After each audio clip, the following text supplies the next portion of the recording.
It's OBB 100. What's up, everybody? This is Orange and Blue Bloods. I'm EJ Stewart. This is Tommy Beer joining me as always. And we have a special 100th episode of Orange and Blue Bloods coming at you here. I want to give a big thank you to the listeners. Thank you to anybody who supported the podcast. For us to get to 100 episodes is certainly an accomplishment, and we're excited to give you a very special episode. So, this is a very basketball-centric podcast. We will be talking about Team Canada beating the U.S. in the bronze medal. We kind of previewed the gold medal game, and of course, ended up being a bronze medal game. So we'll talk about Canada defeating the U.S. not medaling at the FIBA World Cup as the World Cup wrapped this weekend. And then we will have the festivities, the showdown, the battle of wits, as Tommy Beer and myself will go under basically a all-time Knicks fantasy draft. So he will be a GM of one team. I'll be a GM of another team, and we will celebrate 100 episodes of Orange and Blue Bloods by celebrating Knicks history. Tommy's a Knicks buff, a history buff with the NBA. I am as well. So we thought this was the best way to go about doing this. So we're going to be talking about some of the greatest Knicks of all time. We're going to be compiling our own fantasy teams, and you, the listener, will get to decide who came up with the best team and whose team would win in a showdown. So we'll get to more of that and plenty else after this break.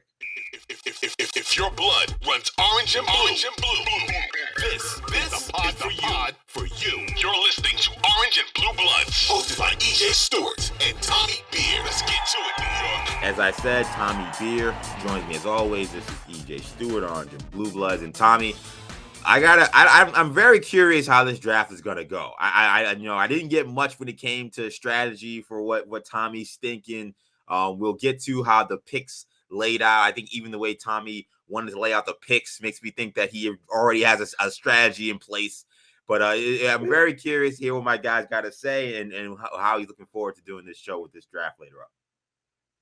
Yes, listen, any GM keeps the proprietary. I didn't even want to let anybody in my inner circle know. You try to hire them away like the Raptors, my proprietary information, the spreadsheets I was creating, my synergy account. We didn't throw lawsuits involved, but yes, looking forward to it. And just want to reiterate, like EJ said, thank you for everybody out there that's tuned in or downloaded or favorited or retweeted or in any way supported the pod. Appreciate you guys, giving time and energy and all that stuff. We know it's a crowded space, so we certainly appreciate your support. We definitely do. And again, shout out to a lot of the guests we've had on this show as well. They've been fantastic as well. So this has been an awesome ride, and we're going to continue it with this 100th episode. And we begin I don't want to say somber per se, because we did have a Knick medal, but if you're an American, maybe it's a little somber. So RJ Barrett will be the only Knick coming back home with a medal from the FIBA World Cup.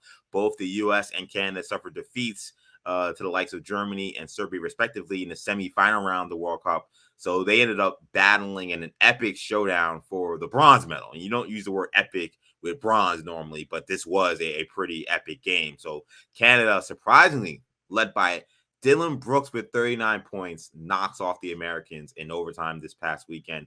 Mikal Bridges has sent the game into overtime with an absolute miraculous three. He had needed to make a free throw and then miss and then grab his own rebound, get behind the three-point line, do almost a Ray Allen impression against the Spurs from the finals way back when, and drill a three from the corner that looked like it went off the glass. It was a play that I've never seen before. It was an incredible play.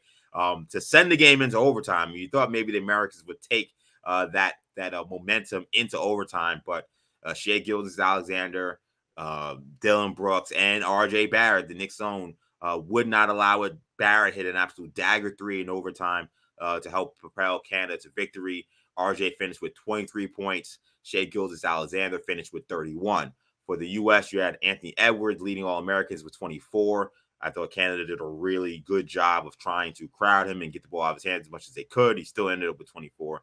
Bridges had 19. And then for the Knicks players on Team USA, you had Jalen Brunson with 13 and Josh Hart with 10.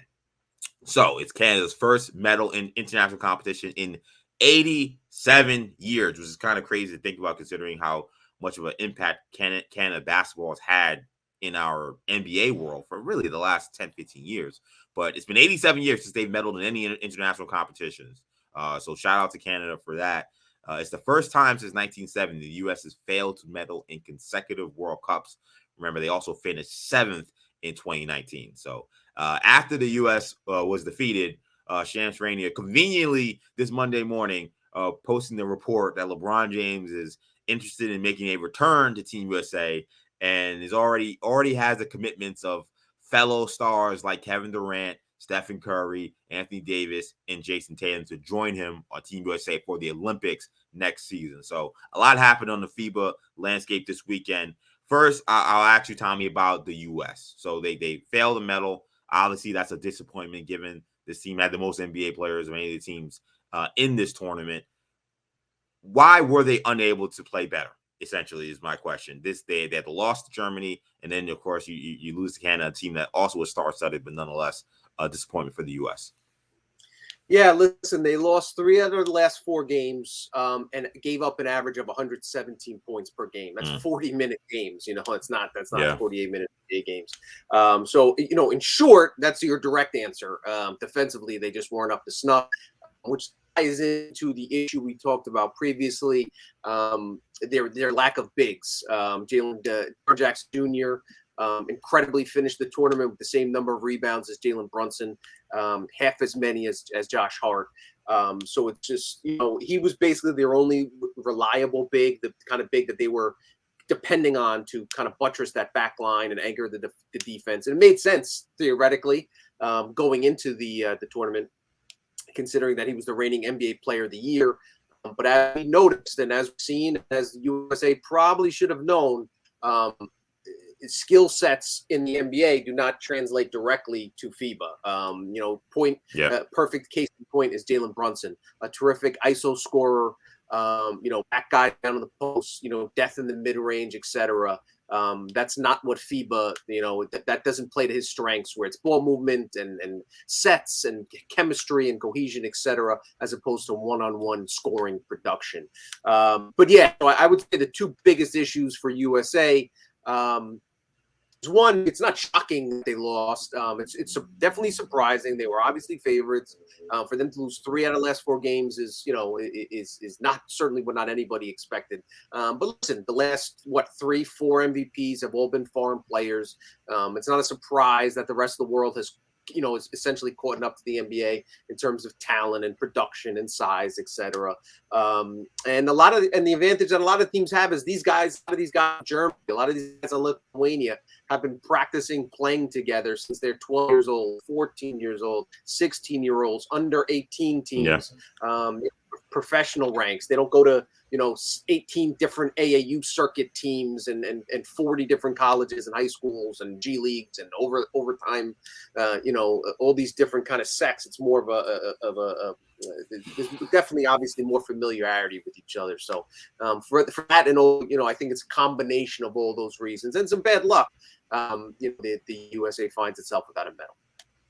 Yeah, I mean, look, I'm someone who, like, Coach K obviously is a legend and one of the greatest college basketball coaches of all time.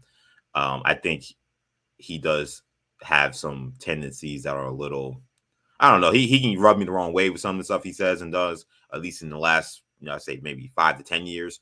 That being said, what you cannot dispute is his ability, along with Jerry Colangelo, to really build up the U.S. basketball program into just that, a program. And it just feels like since Colangelo and Coach K kind of stepped away, that we've seen this thing kind of go into disrepair, almost, honestly. I mean, I think that Greg Popovich was really kind of just going through the motions, coaching this team. They took away a lot of the measures they had to kind of really build a strong team together, which was, 4-year commitments, which was training camps, even in years where you had an international tournament, tryouts where guys actually earned their way onto the team, so they actually kind of could see how their teams would fit. They've done away with that, and they've done away with that completely. I don't know if they just feel like this generation of player just won't, commit to something like that. I don't know. I don't have the answers for why that's the case, but that is the case. And I think that has hurt this team, because I think that in the years past, They haven't won the last few World Cups, and they haven't won one actually since 2014. But, from 2006, I think was when Coach K took over. They finished third in that World Cup, and then from then on, they went gold up until 2014. They were doing all the things I mentioned, and I think they had a team that was a lot more cohesive. Even if you had a couple of guys missing every now and then, most of the time you had the same guys playing every year, so there was some chemistry. And we don't have that now. Well, now we just have random guys playing every year. I don't want to throw it all on these guys. I mean, they didn't perform defensively at all, and that's, as you mentioned, why they're going home. But I just think the randomness of the U.S. program under Pop that now has been inherited by Steve Kerr, and I'm not absolving him either. I mean, I just feel like watching Kerr and Spo, and I gotta be honest, I'm a huge Kerr fan, so it's crazy for me to say this, but I felt like I was watching Winning Time. I felt like I was watching Paul Westhead, and I was watching Pat Riley as an assistant, kind of looking at this thing wondering, man, like, I just can't imagine a Spo team playing with this level of apathy defensively. Like maybe he should be the coach and not Steve Kerr, because Steve Kerr is clearly not getting these guys to play the right way. So I think a lot of that has a lot to do with this. Now, LeBron's going to come in. He's going to bring the Avengers together to try to save the day. And if he gets all these guys, I'm almost certain the U.S. will probably win a gold medal. But they should have won with this team. They should have been able to win with the team they had. They should have been able to put together a roster that should have been able to get it done. And I don't think there's an excuse that we didn't have our best player to win this tournament. Giannis didn't play for Greece. Serbia went far in this tournament. They didn't have Jokic, so it's no excuse for the U.S. to fall flat the way they did. Yeah, no, listen, totally agree. At the end of the day, had more than enough talent to get it done. Listen, could they have balanced the roster out a little bit better? Even defensively, point of attack defenders, they have to hold up there. They have to take some responsibility. Obviously, SGA, who, as we talked about previously, one of the main takeaways I think from the World Cup myself is that this kid is destined for superstardom. Not just not just the all-star stuff, or like MVP, I think, is in his future at some point. He's that talented and that impactful on the overall game. Obviously, Dylan Brooks had a huge game, 39 points in his career high, NBA career high. So it wasn't just the defense, down low. So you're right. Listen, if they get Bron and Steph, I was shocked. I didn't even realize it until somebody mentioned it today when they were talking about that Curry's never played for an Olympic team. He seems like the ideal guy, like some all-American and a great shooter. We know that the FIBA ball places an importance on shooting. I know there were injuries and all that stuff up at weird times, but I was surprised he kind of fell through the cracks a little bit. Listen, it'd be great if those guys come back and make one last run. And that LeBron at age 39 is still capable, and the team would want him. Usually some of those guys, but we know he's still playing at a high level.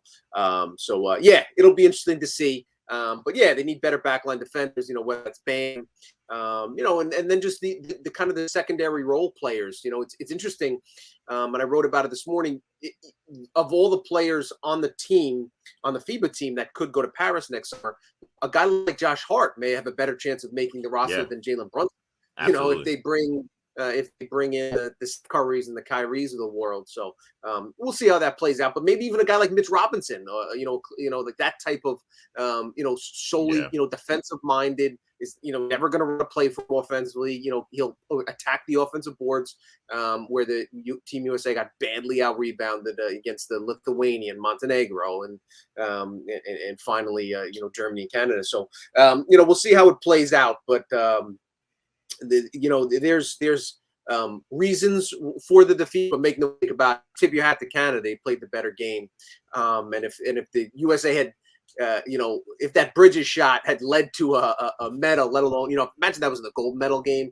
That really was remarkable. Nothing short of utmost credit to Canada.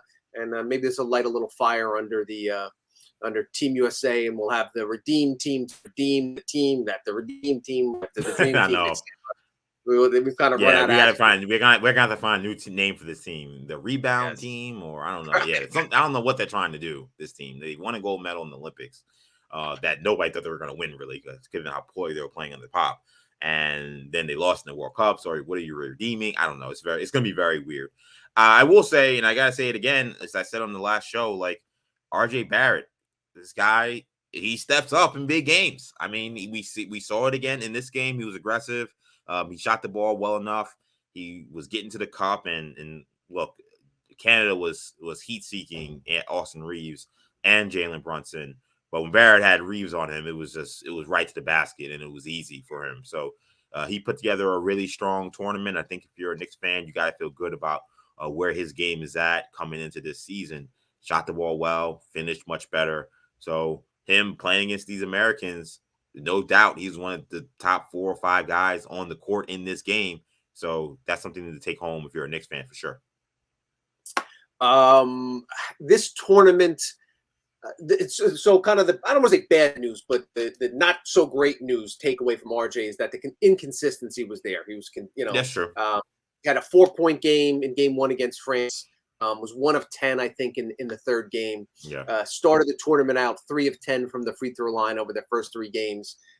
So there was, and then he had a 19-point game in the middle. So that's important to note. Didn't necessarily, wasn't a lights out from 3-point land. So I think he finished the tournament shooting 34% from 3, which is a decent percentage. But it wasn't like, oh my God, he fixed his shot and, Drew Hanlon, deserves a raise and yada, yada, yada. But he did play downhill, did take advantage of strength, a little bit more committed on the defensive end, focused on getting to the free throw line, even though it looked like he had the yips at the start of the tournament. And then as you pointed out, and as we talked about during that Cavs series, during the start of that Heat series, he can go on a run where he's with even on a court, share the court with the other best players on the planet, Donovan Mitchell and Bam and Jimmy Butler, or whatever SGA and Josh Brunson and Mikal Bridges, etc. He can make a huge impact on the game, and he finishes the tournament over the final 3 games, averaging 20. I have it right here. It's 20 points. Final 3 games at 23.3 points, 6.3 rebounds, 2.6 threes, while shooting over 49% from the floor. Ended up making 14 of his final 17 free throws. It's 82.3%. So again, those are really impressive numbers. And again, this is Canada. That game against USA was the biggest game in anybody's lifetime that lived in Canada. As you know, absolutely. 1936 Olympics was the last time Canada had medaled in any international competition in Berlin. So, these were huge. You saw, some of the Twitter fans were mocking RJ for dancing after his bad game, and they advanced to the semifinals.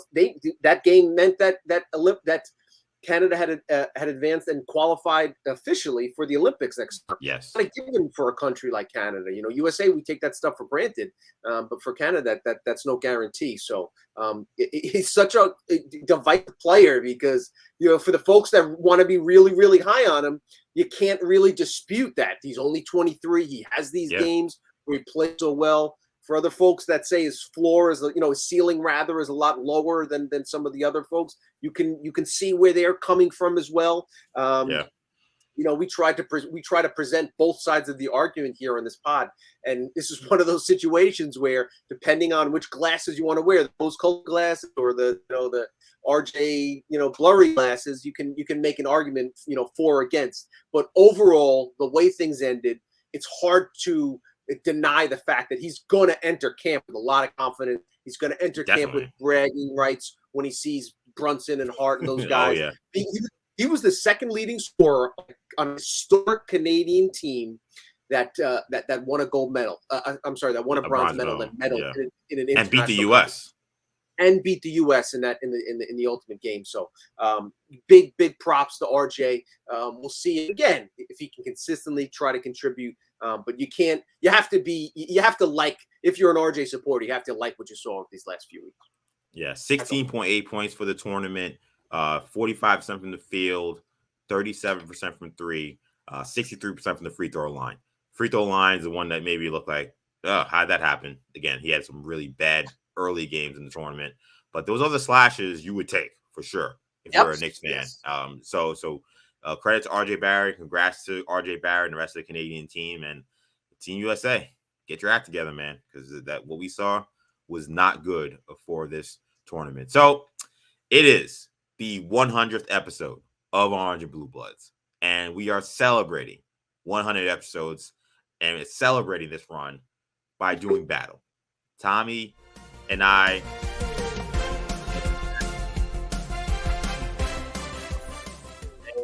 is our Knicks all-time fantasy draft. So here is how this will work.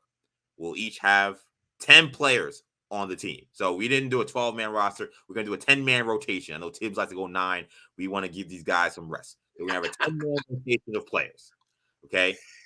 I will have the first pick. Now, it's interesting. Tommy conceded this first pick, knowing that he would now have the next 2 picks after that. So he will have the 2 picks after that. I accepted. So interesting to see what Tommy's thinking on that front.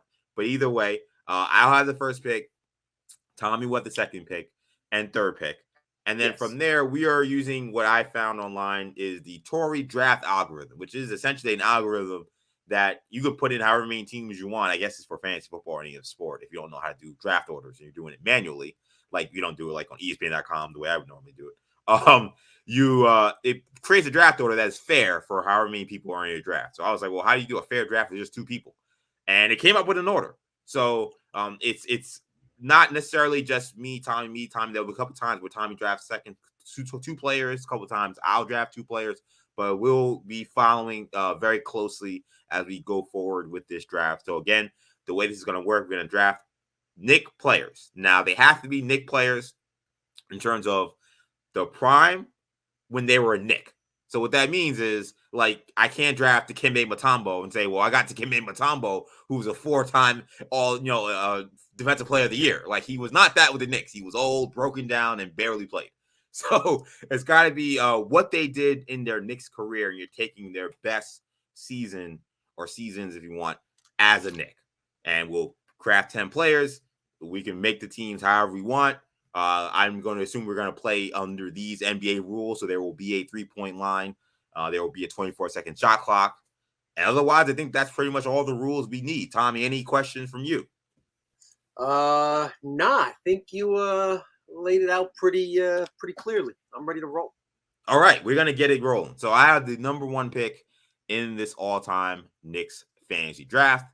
And with the first overall pick, I'm going to pick the player that I believe is the greatest Knick of all time. I almost wore his jersey, but I didn't want to give away who my pick was going to be by wearing the jersey on the YouTube stream of the podcast. So I'm going to pick Clyde Frazier with my number 1 overall pick. Now, Clyde Frazier, he's a point of attack defender. He's a floor general, ultimate clutch player. Given the options Tommy may have at point guard, I like the idea of having Clyde both defensively at the point of attack and then offensively as well, being able to get after it, get his own shot, and also run the team. So we'll have Clyde Frazier as the number 1 overall pick in the all-time fantasy draft. Tommy now has the second pick. I was really hoping you weren't going to go there. I understood that I had 2 and 3, but I was hoping that you'd pick one of the other 2 of the 3. This way I'd kind of be able to. But listen, I'm not going to complain. Good GMs think on their feet, and I knew this obviously was a possibility, if not a probability. So I'm going to go with Patrick and Willis as my bookend 2, 3. I understand, obviously, they're both centers, but I ideally, Willis a little bit smaller, 6'9", 6'8", 6'10", in that range. So I think they can play alongside each other. I'm going to have Patrick spread the floor a little bit, play in the mid-range, shoot some of those jumpers, and then Willis kind of control the boards down low. Really happy with my defense, obviously interior defense. Good luck trying to score against 2 of the greatest defensive players of all time in the NBA, let alone Knicks history. Really, really stout defenders and guys that can also score consistently, score in the mid-range, score down low. Maybe a little bit bunched, and I'm going to see if I can round out my roster with some guards, etc. But I'm certainly not upset starting out with the captain and the big fella. I was surprised you went back-to-back all-time great Knicks centers. I wasn't sure how you were going to work that. So very interesting that you went with Pat and Willis there. So as I'm building my roster, okay, now you got 2 defensive anchors. It's very tough to score in the paint, probably. So I need a bucket. I need a bucket who can get buckets at all 3 levels. He didn't necessarily win as much, but we're going to need somebody that can score one-on-one on his man and not necessarily have to get all the way to run to do it. So with the 4th overall pick, I'm picking the recently retired Carmelo Anthony with my 4th overall pick. Now, Melo can stretch the floor. Melo, I think, also will give me an option where if Tommy goes big with Willis and Pat both playing, that I can play Melo at the 4 and force him to probably have Willis Reed chasing around Carmelo Anthony, which I think would be bad news for him. So wasn't sure I had to go with Melo this early, but I'm happy he was there on the board. So I'm going with Carmelo Anthony as the 4th overall pick, my 2nd pick on this all-time Knicks fantasy draft. You want to talk about buckets? Is that what you want to do? You want to go there? That's where we're going. Give me Bernard King. As EJ mentioned, we're talking in his prime. I'm talking that the NBA leading scorer, prime Bernard King. I'm talking about the Knicks playoff run where he averaged 38 points, Bernard King. Christmas Day, 60 points on the Nets, Bernard King, that type of dude. With Melo off the board, I secure my small forward spot. And we get to watch Bernard King, theoretically, in our imaginations, get to watch Bernard and Melo lock horns at that, matched up against each other there. Yeah, I get the impression I'm going to need some defense very soon, but it's not going to necessarily be with this pick. This pick, I want more shooting. Again, this is we're playing with a 3-point line, so I need to be able to space the floor, especially given, again, the size that's down low. So I'm going to take for who my money is the greatest Knicks shooter of all time. And no, it is not Evan Fournier, even though he has the record of most threes. I'm going with one of my all-time Knicks, a guy who's hanging on my wall here in my apartment. Allen Houston is going to be my 6th pick overall, my 3rd pick in this draft.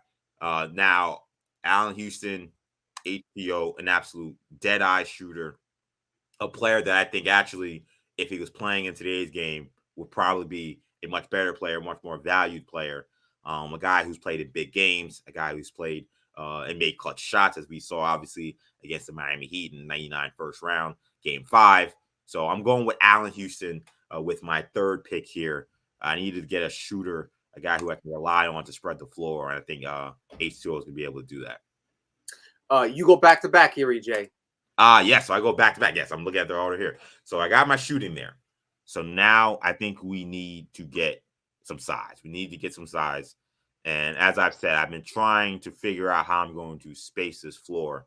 And Tommy kind of threw a little bit of a monkey wrench in there by getting Reed and Ewing.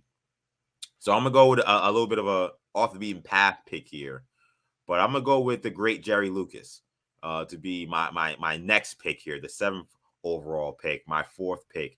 And look, Jerry Lucas, a lot of people don't realize how great a shooter he was when he came to that Knicks team, those 70s teams. And of course, they won in 73. He really added a different dimension, especially given some of the injuries that Willis Reed was going through. Jerry Lucas, I think, one of the most underrated Knicks of all time. And I think that he will be able to provide some spacing and hopefully get Pat Ewing a little out of that paint and not let him just kind of sit there and kind of just play defensive back or play center field, so to speak. So I'm going to go with Jerry Lucas with my 7th overall pick. Okay, so I got 2 in a row now. Is that right, too? You got two coming up here. Okay, all right. So let me first address my backcourt issues. I'm thin back there. And let me reach back in history and snag the great Richie Guerin. No, good pick. Really, you talk about underrated Knicks. He's right at the top of the list for me. One of only 2 Knicks to average over 2 points per game in the season, 9.5 and 6.1-2. In that same season, that 61-62 season, he averaged 6.4 rebounds and 6.9 assists. So he can play, on the ball, off the ball. One of only 4 players in NBA history to average at least 29.5, 6.5 assists and 6 rebounds over the course of an entire season. The other 3 guys in that club are Oscar Robertson, Jordan, and LeBron. During the peak of his prime, he was a guy that'd give you, 25, 7, and 6 every night. 6 consecutive All-Star games. He's legit. Helped me lock down that backcourt spot. And I'm going to pair him with our guy, Earl the Pearl Monroe. So that, I'm really happy to get him this late in the draft. He did play off the ball a lot when he came over from the Knicks, from the Bullets, obviously because Clyde was there, but that doesn't mean he can't handle the rock, as he did, throughout his career, Winston-Salem State with Washington, just an all-time great. So snag him up. And we know he plays well in big games. We know he can, on this type of all-star type situation, this all-star setting, we know that he can amend his game. The joke was that they need 2 basketballs in New York once the Knicks trade for him next to Clyde. But, he set his ego aside, didn't try to score as much. We know he's a 40-point scorer in college, so he can put up buckets.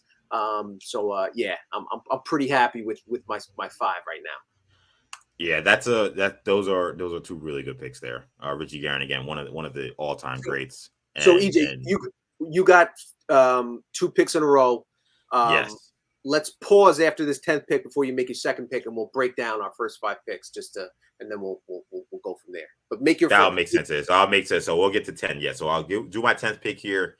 And look, I've gotten a lot of offense. That I obviously Clyde. I got Clyde at the point. He gives me some defense, but great scorer, Melo, great scorer, Allen Houston, great shooter, Lucas, great shooter.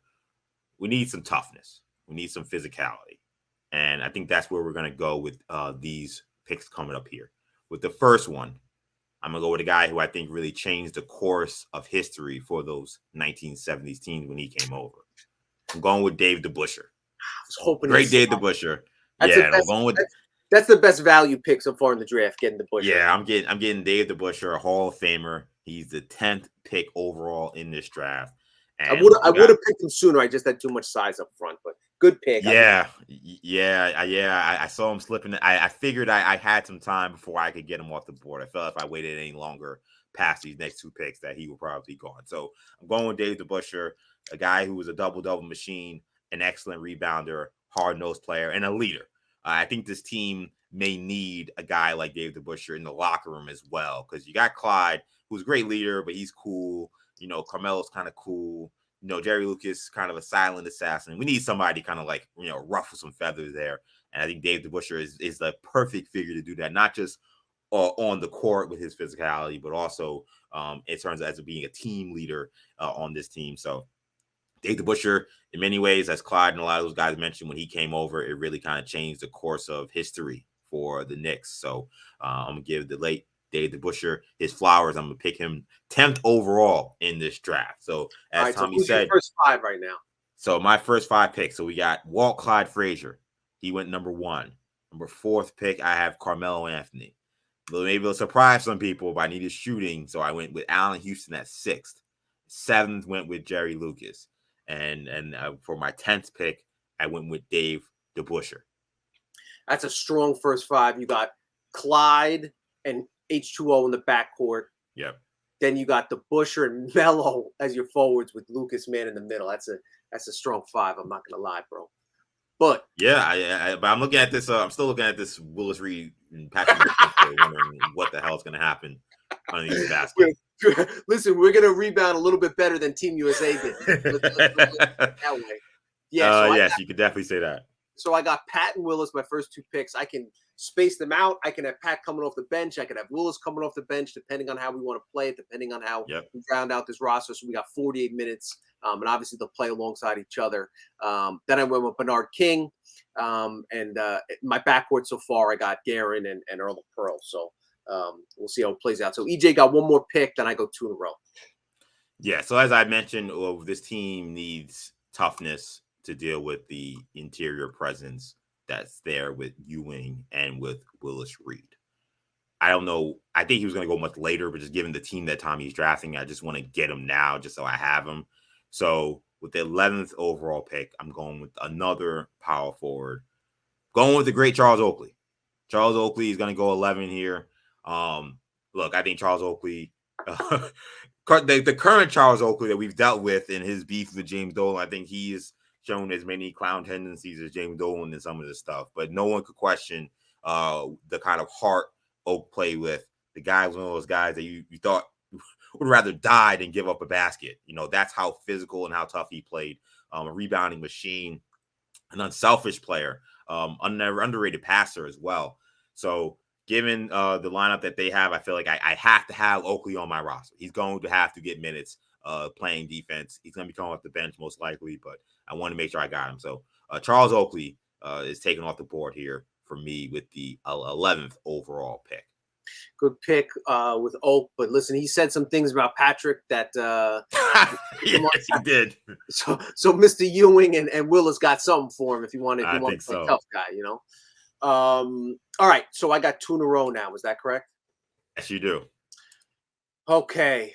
All right, so pretty content with my first 5 here, but I'm looking for versatility. I'm looking for players that don't necessarily need to score to positively impact the game, that are content coming off the bench, that could start, that can play multiple positions, that I want a high IQ player. Give me the great Bill Bradley. Dollar Bill, we know what he did in college. We know about the hype he came at Princeton, and then spending 2 years abroad. When he came to the Knicks, really was kind of that prototypical glue guy on those 70 teams. Very durable. 72-73 team. Probably doesn't get as much credit as he should. Averaged 16 points, 4.5 assists, 4 boards that year. Ranks in the top 10 in points, assists, and games played. On the Knicks all-time list, 3rd behind only Ewing and Frazier. So you know what he's going to bring to the table. You talk about leadership. You talk about just the ability to kind of play well with others, etc. I like Bradley in that spot. And now gonna maybe reach a little bit, maybe a little bit of a controversial pick, but I don't love that I don't have a lockdown. My point guard position not completely locked down, and this may look foolish in a couple years, but I'm going to go with Jalen Brunson. Oh, JB! I wanted first turn Nick off the board. I wanted him on my squad. I have a lack of point guard. I want somebody to at least make Will Clyde Frazier work on the defensive end. I wanted our producer JJ to be happy that we got at least one Wildcat in here. But yeah, listen, we know in this day and age, this game, what Brunson brings to the table: a winner, consistency. Can distribute the ball if need be. Can get me buckets. I'm gonna take Brunson. And just in, Jalen Brunson is actually he has a comment on being named to Tommy's team. He has seen the roster and he wants to weigh in on what he thinks about being picked on Tommy's team. The vibes are immaculate. He says the vibes are immaculate. Immaculate vibes on the squad. Jalen Brunson feeling very good about being drafted to Team Tommy. Wow. Okay. So you got Bradley and you got JB going off the board. So now I have next 2 picks here, 14 and 15.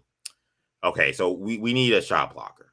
We don't really have a shot blocker. We got some defenders with the last few picks, but we didn't have somebody that's a true rim protector who's going to come in when Jerry Lucas is either playing the 4 or maybe he's coming off the bench. So I need somebody that can give me a good 15, 20 minutes of solid defense and solid rebounding.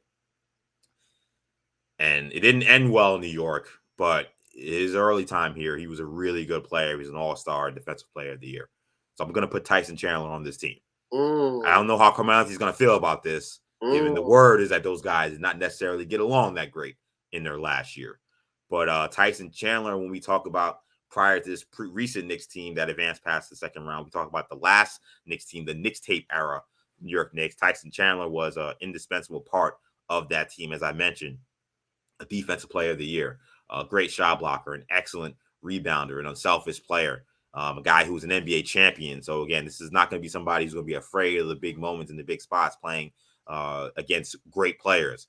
He's going to be going up against Patrick Ewing and the great Willis Reed. So good luck to him.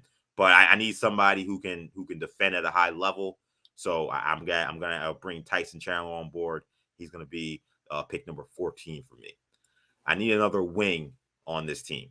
And I think this is where you're starting to think, hey, how can I build some good chemistry on this team?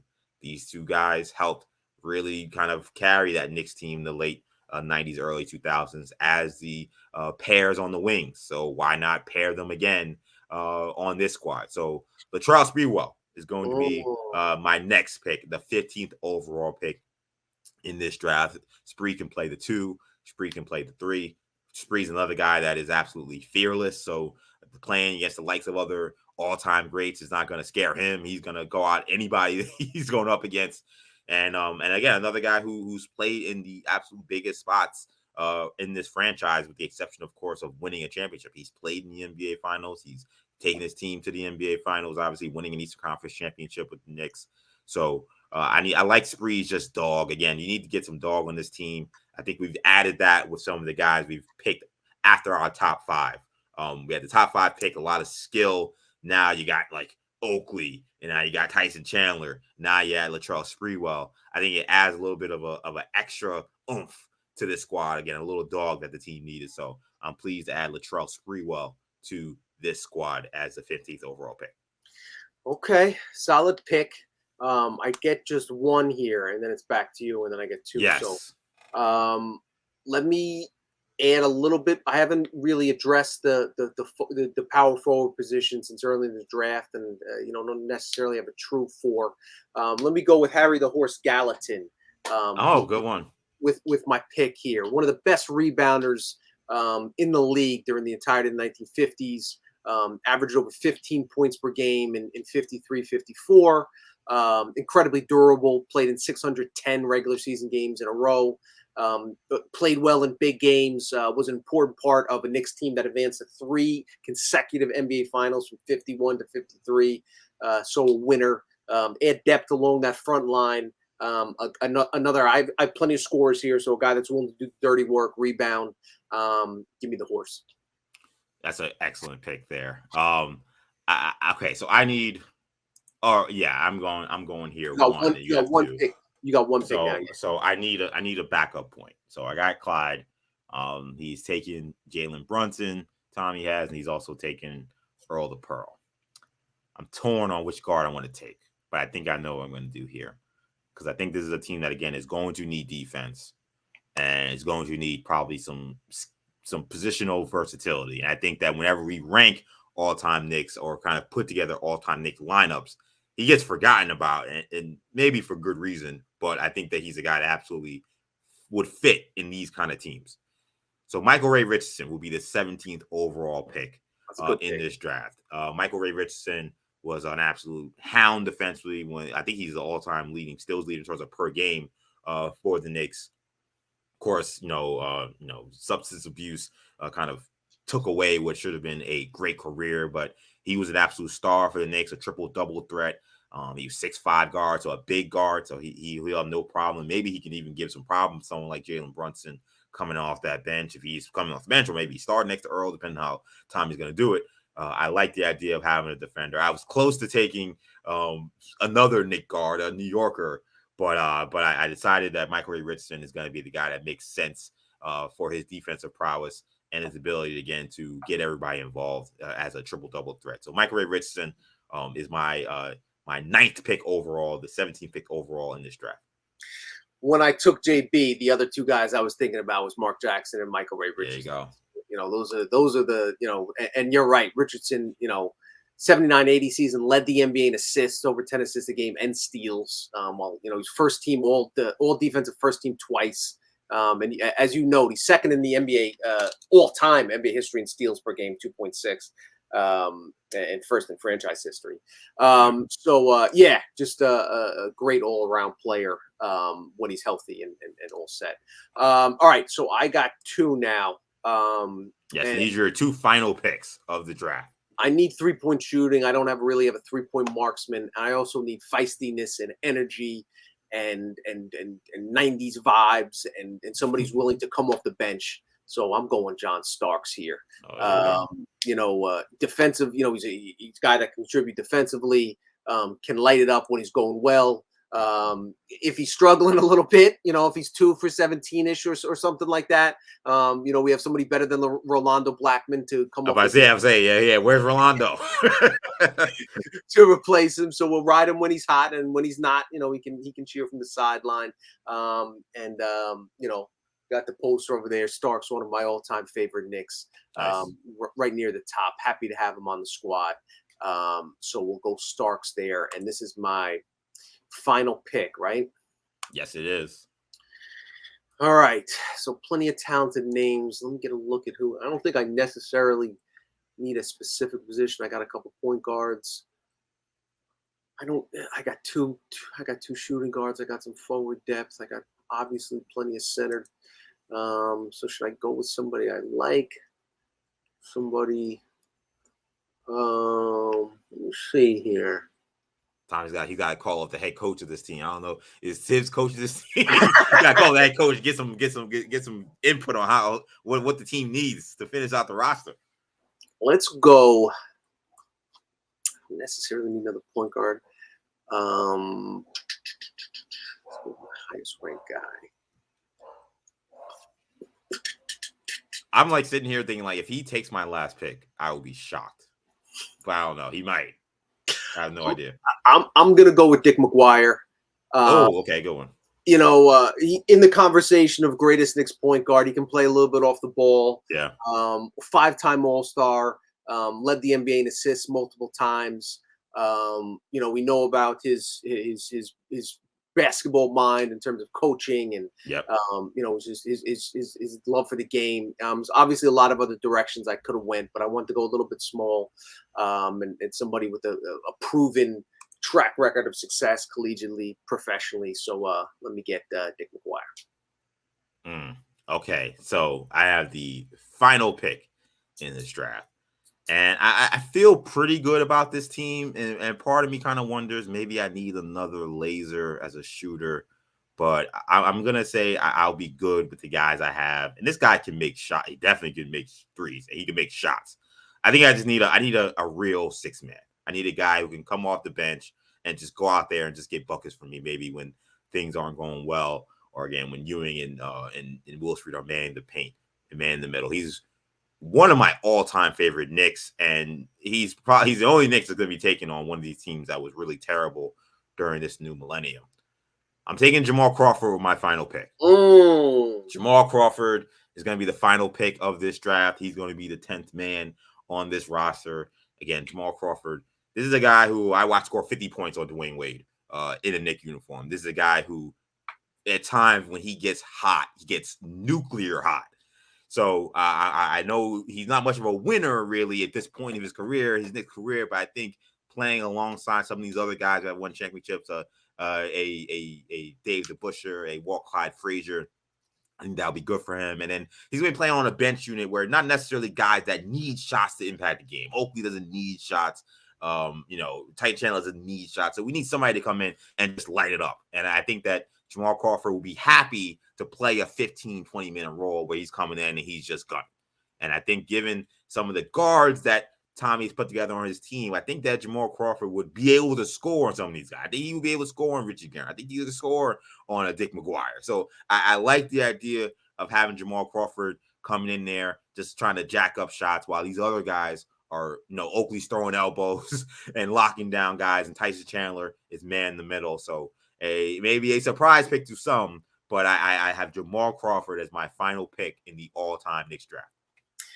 Can't go wrong with Crawford. I think the only player in NBA history to score 50-plus points for 4 different NBA organizations. 3-time Sixth Man of the Year award winner. Great guy, good locker room presence.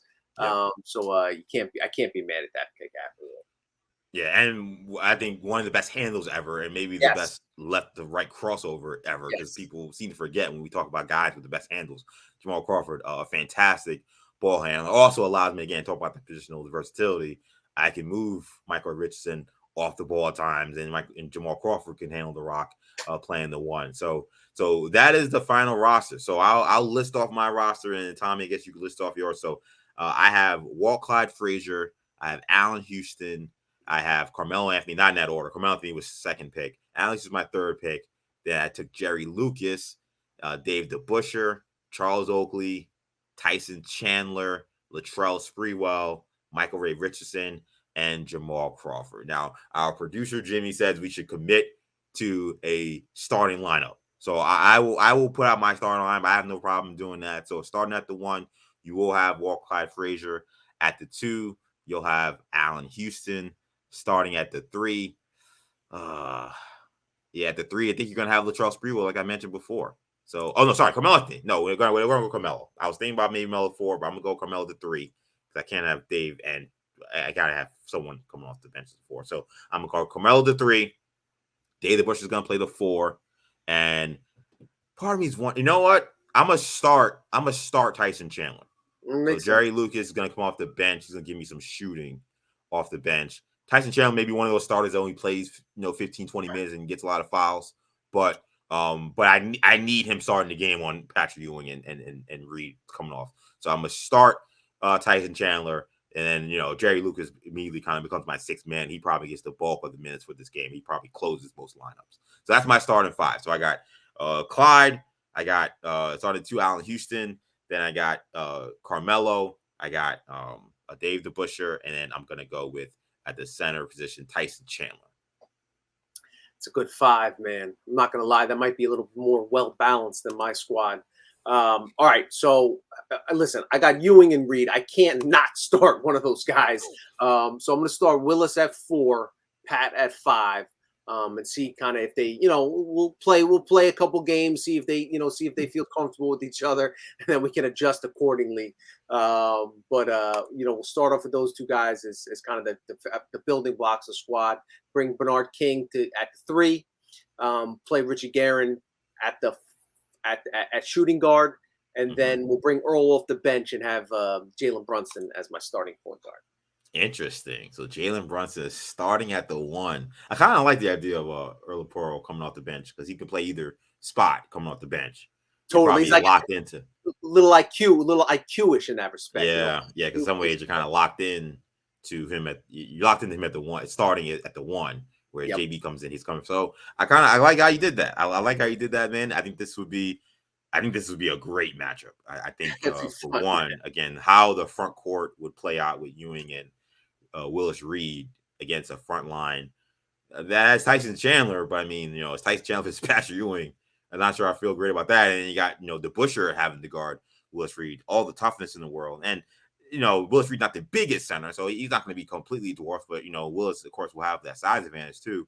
So that's a tricky matchup there. I'm curious what happens on the bench. Like, I'm curious, again, he's coming out with Pearl coming off the bench. So, I mean, I think I feel a little better than actually having someone like Michael Ray Richardson, because he's got a Hall of Famer, one of the best point guards of all time on the bench. At least I got Michael Ray Richardson, a guy who's an ace defensively to guard him. And I thought the interesting pick that went there was John Starks and kind of what his role is on this team, because as Tommy mentioned, not necessarily the most shooting. You do got Bill Bradley on that squad. But John Starks really is going to be the guy that's going to be relied on to really kind of be the 3-baller for this team. Yeah, I'm also curious what happens with Bernard King. He's got like the Bernard King Carmelo Anthony matchup kind of goes under the radar, but this is like the matchup for all Knicks fans. I feel like every millennial and Gen Xer has been arguing for the last 10 years between Carmelo Anthony versus Bernard King. And in this draft, we get that matchup. The winner gets their number retired. That's what that's. You know what? James Dolan would put something out there like that. He'd be like, like he's not gonna just let them both get their number retired. He'd be like, whoever put them in consideration. My approach is going to really slow the game down. You got the shooting, you got outside shooting. I want to slow the game down, turn it into a 90s style slugfest. A lot of scoring. That's why I like Brunson. He can get some ISO buckets. Same with Reed and Patrick and Bernard, etc. And kind of make it a slugfest as opposed to a kind of a shootout when you can bring guys like Crawford and Richardson and Melo and get guys running up and down the floor, and Walt's certainly comfortable playing that way.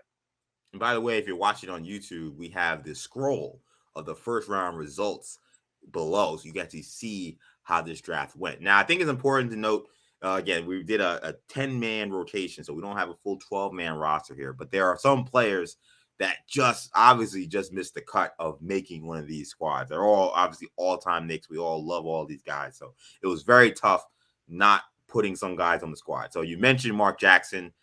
And part of me still is kind of contemplating, man, I really want to push the tempo. But Mark Jackson been a better fit than Michael Richardson. Michael Richardson could both push the tempo. So I'm not going to be as concerned about that. But it was something I was really thinking about. I was like, if I'm going to push the tempo and have to run and get guys open looks, maybe Mark Jackson was the better fit. And one guy that did not get picked, who's kind of, it's ironic because I think he's the all-time Knicks leader in points per game as a Knick, is Bob McAdoo. Bob McAdoo still Bob out McAdoo, there. yeah, Bob McAdoo didn't get picked. But for me, he's a great player. It was a short time. He was Knicks. Knicks were not very good when he was on here. But like for me, I was having a tough time just figuring out, like, once he's on your team, he's getting like 30 shots. Like I'm like, I don't know if he really fits the rest of the roster I was trying to put together. And if I was gonna bring myself some defense in that front court, I couldn't find a way to fit Bob McAdoo in there. So those are two guys that I kind of immediately looked at and said, oh man, I don't know how they didn't make this squad. I realized as soon as after I made the pick, my last pick should have been Anthony Mason. I should have took Mace. Yeah, with my last pick, just a little bit of toughness, a little bit of NYC. Obviously, can tend to come off the bench. Would excel in today's NBA in terms of his versatility as kind of a point forward, one of the original point forwards. Yeah, I would have loved to add Mace to the squad. Yeah, Mace would have been, and Mace again, point forward, a great passer. He's another very versatile player that would have been a good fit. I think on either of our teams, I would agree with that. And then funny, the McAdoo thing was also kind of why Julius Randle didn't get picked for me. Again, it was the same thing where it was like, I don't know if he's a guy who's coming off the bench. Like, what is his value? Yeah. What is his value? Is like, is he the sixth man? How does he play in that kind of role? I just didn't know where the shots were coming for him. So he didn't get picked as well. Plus, there's a lot of great players. If I have Tibbs as my coach, even if I have Ewing and Reed, Randall's still playing 30 minutes. So I don't want to put anybody in that. Sorry, so let's actually, we should. I'm gonna freestyle this here, and since we did this draft, I think we should select coaches. So I had the first pick, so I think you should have the pick of your all-time Knicks coach. So who's coaching your squad? Red Holtzman, baby. Okay, Red Holtzman, two-time champ. Is certainly familiar with winning teams in New York and managing personalities and all that stuff. So sort of a no-brainer on my end. Yeah. This is a little tricky for me. Not like, look, Pat Riley is the second greatest coach. Yeah. And then Jeff Van Gundy's the third. I don't know if either guy is a great fit for the team I've put together. You might want to have a Don Nelson or I was thinking Mike D'Antoni, honestly. I really was, but Mike D'Antoni and Carmelo Anthony, that's a recipe for disaster. So there's no way it'll be Mike D'Antoni. I'm gonna trade you Jeremy Lin if you So you know what? I'm gonna go off the beaten path, and I'm not gonna actually take either Jeff or Pat Riley. I'm gonna pick somebody who I actually love listening to talk about the game of basketball, and I think will be a great guy to kind of maybe really be kind of like a father figure to a certain degree in terms of kind of like getting these guys to play the right way. And no, I'm not talking about Larry Brown, who would have been a disastrous Knicks coach. I'm going to take Hubie Brown. Hubie Brown's going to be my coach. I think that, I know he coached in the 80s, so maybe there's some concern about like, well, how will we be able to work together with it? Actually, you know what? I'm going to do another audible. I'm actually not going to take Hubie. I'm going to do an audible here because I forgot about Knicks coach, and this is going to be the guy I'm going to take. I'm going to take Rick Pitino as my Knicks head coach. Rick Pitino is the guy who actually ushered in three-point shooting really in a major way to the Knicks organization and maybe in a major way to the NBA. It was a short time with the Knicks, but I think that he would be the guy that would be able to best look at this roster and say, how do I win? I feel like with Pat Riley and Jeff Van Gundy, I'm going to have to play. First of all, those guys love Patrick Ewing so much, they may actually sabotage my team. I don't know if they would be all in on actually trying to find a way to devise a way to stop Patrick Ewing the way those guys love Big 33. So I need a coach who could look at this team, see his strengths, but also see its weaknesses and say, okay, how do we go about attacking this team? I think he's the guy that's going to let us get up and down the court. He's going to want to run. He's going to use the pressure defense of a guy like Michael Richardson to our advantage, Walt Clyde Frazier our advantage. So Rick Pitino is going to be my Knicks coach for this squad. If EJ called an audible, JJ, when you compile the list, I want Anthony Mason as my last pick. I'm redoing my final pick, and since EJ didn't draft him after, I guess he's still on the board.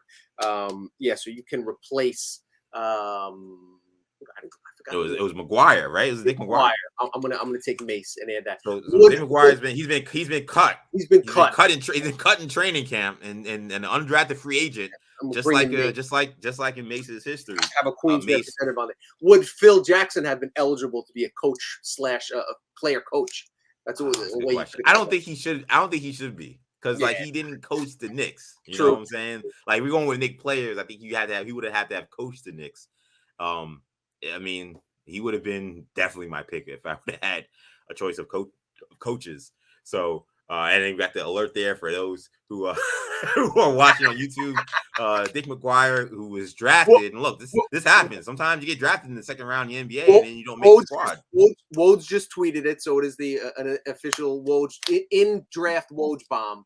Yes, Anthony Mason has been added to the squad. Yes, or as our producer Jim said, the Jim bomb here. You got the news first.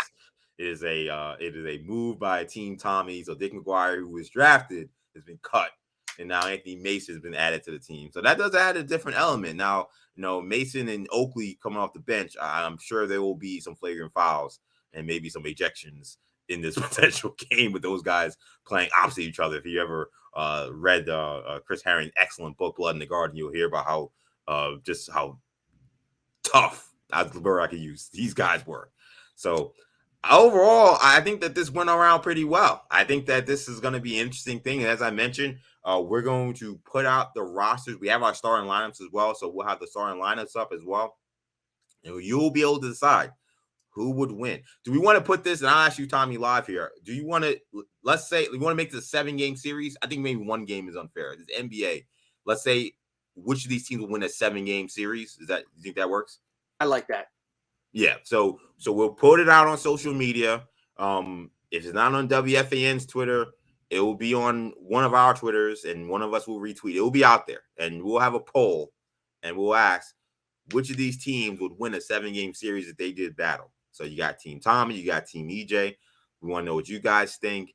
Of course, hit us up on social media. If you listen to the episode, you want to just chime in prior to the tweet going out and the pictures going out on social. Let us know. But we want to know. And then next episode, we'll have the results by then, and we'll talk about it, and we'll give you guys and actually, maybe what we'll do is we'll put up on Twitter. Maybe we'll also read some of the comments that may come down, or any of the comments we get from other people about the teams we put together, and we'll read those on the next episode of Orange and Blue Bloods. But man, 100 episodes of this podcast, doing it, I think, in a really great way. Again, celebrating Knicks history the way I think only maybe we can. I think there's so many people who obviously love this team, that cover this team well. But when it comes to the history of this team, I know Tommy loves this franchise the same way I do. So I think it was great to really honor a lot of these great players, some, of course, who have passed recently, by talking about what they did for this organization, what they did for this fan base. Agreed. It was a lot of fun as always. And hope you guys enjoyed it. Absolutely. So thank you guys for checking out this episode 100 of Orange and Blue Bloods. Of course, if you enjoyed this episode, and I don't know how you couldn't enjoy this one, I think this one was a doozy. You can listen to all of our episodes wherever you get your podcasts, including the free Audacy app. So make sure you get the auto download feature on your streaming service. Get these episodes every time we drop. Also, check us out on YouTube, where if you want to watch this episode, and this may be one you definitely want to watch, especially because of all the neat graphics our great producer Jimmy had for this episode. Make sure you head over to YouTube. WFAN channel will have this episode of the podcast up this week. And of course, follow us on the regular social media platforms. Tommy, let people know where they can find you. At Tommy Beer on Twitter. You can find me, EJ_Stewart on Twitter, Action EJ on Instagram, TikTok, and Threads. Thank you guys again so much for checking us out. And thank you guys for lifting us up and carrying us through these 100 episodes. We could not do it without your support, so we appreciate that as well. For Tommy, I'm EJ. Take it easy, guys. Peace. Thanks for watching. If you enjoyed this video, please don't forget to give it a thumbs up and subscribe to our channel for more content like this. If you want to see more of our videos, be sure to check out our playlist and let us know what you think in the comments below. Also, don't forget to follow us on social media to stay up to date on our latest podcast ventures. Links will be in the descriptions. And as always, thanks for watching, and we will see you in our next video.